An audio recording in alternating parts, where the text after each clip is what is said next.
గుడిమూల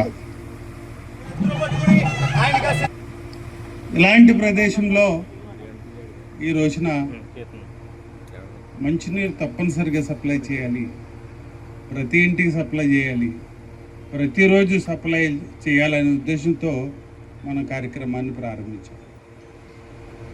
దానికి అత్యవసరమైంది ఏంటంటే power. Current లేనిదే పవర్ సప్లై అనేది మనకు పాసిబిలిటీ లేదు. కాబట్టి దానికి ముందుగానే మనం పవర్ సప్లై అనేది అన్షూర్ చేసుకోవాలా, సప్లై చేయాలా. ఏమిటి మనకి కరెంటుకి సంబంధించిన ప్రాబ్లం వస్తుంటుంది, ఓవర్లోడ్. మిగిలిన నియోజకవర్గాలు చూసాం మనం, చాలా సబ్స్టేషన్స్ పెట్టిన పరిస్థితి గత 5 సంవత్సరాల్లో. మనం నిర్లక్ష్యం చేయబడ్డాం, ఒక్క సబ్స్టేషన్ కూడా పెట్టలా. పవర్ సప్లై మనకి ఎలా లో వోల్టేజ్ పోతుంది.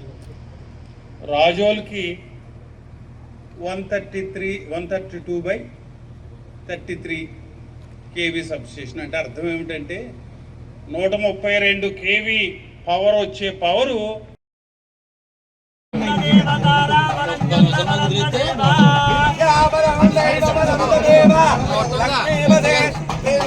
మొత్తం